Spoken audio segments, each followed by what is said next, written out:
সবাইকে স্বাগত জানাচ্ছি গ্লোবাল ভিউজে। আপনাদের সাথে আছি আমি সুস্মিতা দাস। মার্কিন প্রেসিডেন্ট ডোনাল্ড ট্রাম্প বলেছেন, ইরানকে ঘিরে সাম্প্রতিক সংঘাতের সময় তুরস্ক এমন একটি দেশ ছিল যা সম্ভাব্যভাবে ইরানের পক্ষে যুদ্ধে জড়িয়ে পড়তে পারত।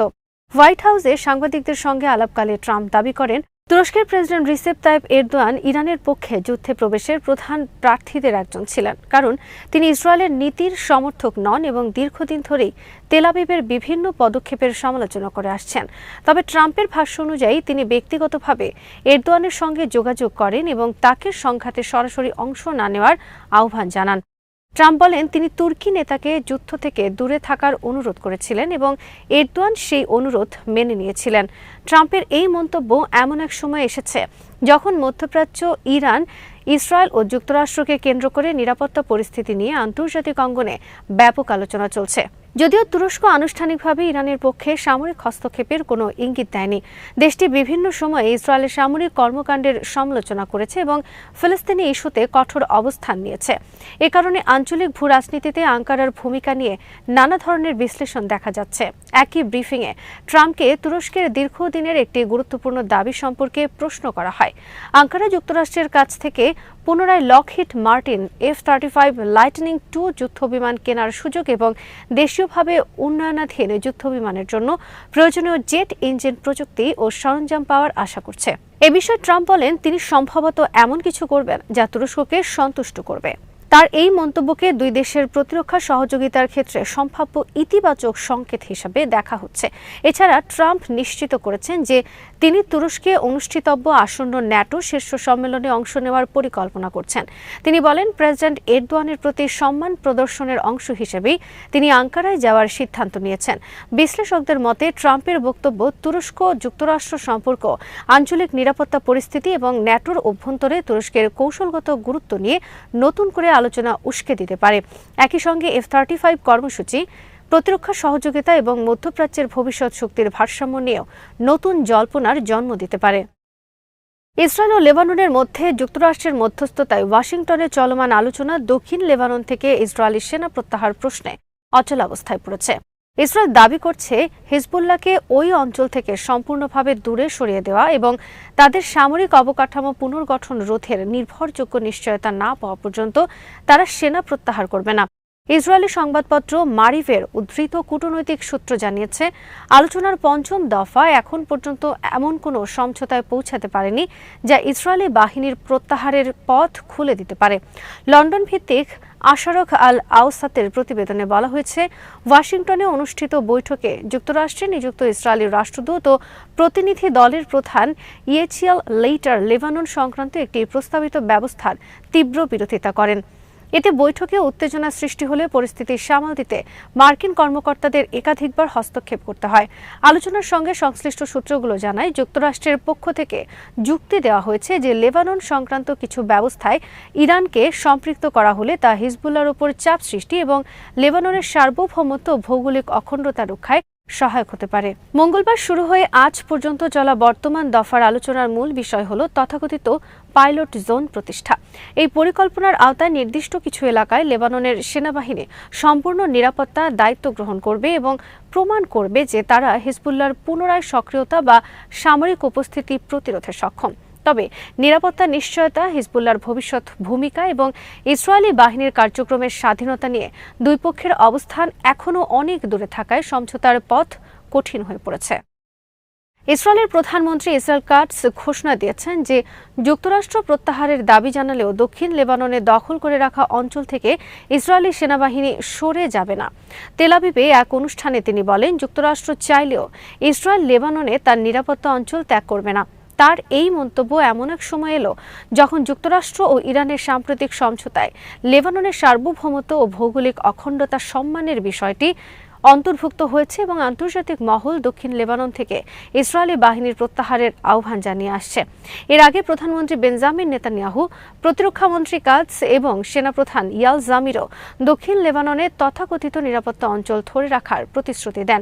ইসরায়েল বর্তমানে দক্ষিণ লেবাননের বেশ কয়েকটি এলাকা দখল করে রেখেছে। যার কিছু অংশ বহু দশক ধরে তাদের নিয়ন্ত্রণে রয়েছে এবং অন্য অংশগুলো 2023-24 সালের সংঘাতের সময় দখল করা হয়। সাম্প্রতিক সামরিক অভিযানে ইসরায়েলি বাহিনী লেবাননের ভেতরে 10 কিলোমিটারেরও বেশি অগ্রসর হয়েছে। কার্টস আরও বলেন, দক্ষিণ লেবাননের প্রায় 2 লাখ বাসিন্দাকে তাদের নিজ এলাকায় ফিরে যেতে দেওয়া হবে না। তার দাবি, বেসামরিক জনগণের প্রত্যাবর্তন ইসরায়েলি সেনাদের উপর হামলার ঝুঁকি বাড়াতে পারে। তিনি বলেন, অতীতে নিরাপত্তা অঞ্চলে বেসামরিক জনসংখ্যা থাকায় বিস্ফোরক পুঁতে রাখা এবং সেনাদের উপর হামলার ঘটনা ঘটেছিল। তাই সেনারা ভেতরে থাকবে, জনগণ বাইরে থাকবে, অবকাঠামো ধ্বংস থাকবে এবং ঘরবাড়ি ভেঙে ফেলা হবে। প্রতিরক্ষামন্ত্রী আরও জানান, ইসরায়েল লেবাননের পাশাপাশি সিরিয়ার দখলকৃত অঞ্চলও ছাড়বে না। তার ভাষায়, শত্রু ভূখণ্ডে উপস্থিত থেকেই ইসরায়েলি জনগোষ্ঠীর নিরাপত্তা নিশ্চিত করা হবে।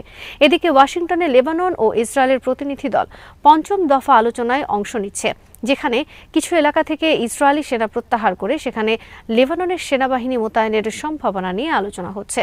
তবে কার্টসের বক্তব্যে স্পষ্ট হয়েছে যে ইসরায়েল আপাতত দক্ষিণ লেবানন ও সিরিয়ায় নিজেদের সামরিক উপস্থিতি বজায় রাখার নীতিতেই অটল রয়েছে। ইসরায়েলের প্রধানমন্ত্রী বেঞ্জামিন নেতানিয়াহুর বিরুদ্ধে চলমান দুর্নীতি মামলায় তার সাক্ষ্যদান পর্ব বুধবার শেষ হয়েছে। প্রায় 1.5 বছর ধরে চলা 98টি আদালত শুনানির পর তিনি সাক্ষ্যদান শেষ করেন এবং পুরো বিচার প্রক্রিয়াকে 10 বছরের নরক যন্ত্রণা বলে আখ্যা দেন। দুর্নীতির অভিযোগ প্রথম প্রকাশ্যে আসে 2016 সালে এবং 2019 সালের নভেম্বরে তৎকালীন অ্যাটর্নি জেনারেল আভিচাই ম্যান্ডেলব্লিট তার বিরুদ্ধে আনুষ্ঠানিক অভিযোগপত্র দাখিল করেন। নেতানিয়াহুর বিরুদ্ধে ঘুষ, জালিয়াতি ও আস্থা ভঙ্গের অভিযোগ আনা হয়েছে, যা কেস 1000, কেস 2000 এবং কেস 4000 নামে পরিচিত। কেস 1000-এ অভিযোগ করা হয় তিনি ও তার পরিবারের সদস্যরা ধনী ব্যবসায়ীদের কাছ থেকে মূল্যবান উপহার গ্রহণ করেছেন এবং বিনিময়ে বিশেষ সুবিধা দিয়েছেন। কেস 2000-এ অভিযোগ তিনি ইসরায়েলের প্রভাবশালী দৈনিক ইয়েদিওত আহরোনতের প্রকাশক আর্নন মোজেইসের সঙ্গে ইতিবাচক সংবাদ কভারেজের বিনিময়ে সরকারি সুবিধা দেওয়ার বিষয়ে আলোচনা করেছিলেন।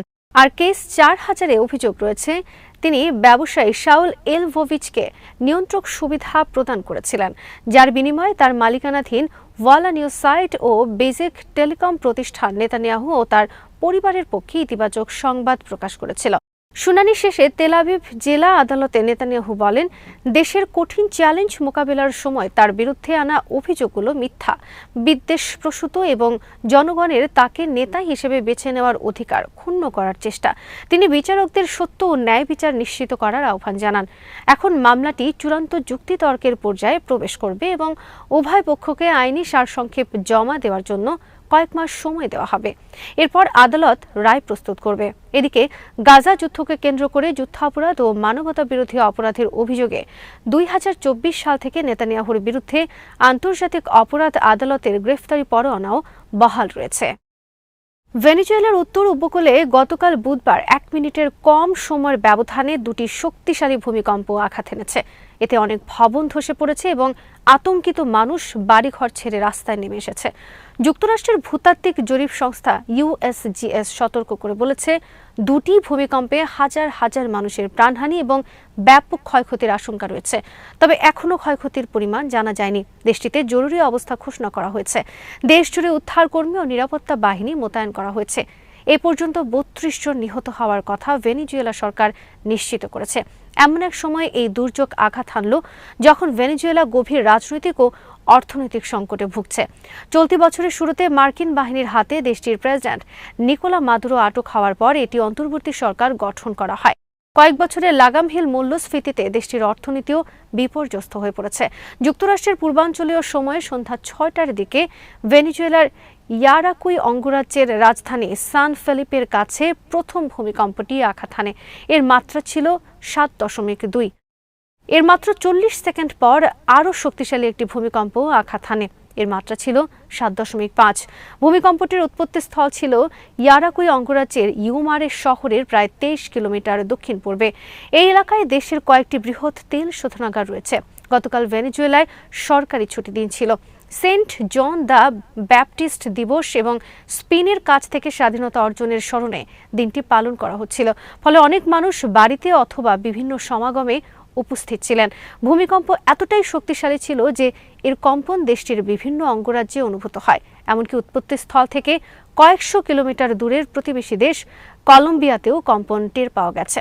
ভূমিকম্পের কেন্দ্রস্থল থেকে প্রায় ৩০০ কিলোমিটার দূরে রাজধানী কারাকাসে আলতামিরা স্কয়ারের কাছের পূর্বাঞ্চলীয় এলাকায় অন্তত ৩টি ভবন আংশিকভাবে ধসে পড়েছে।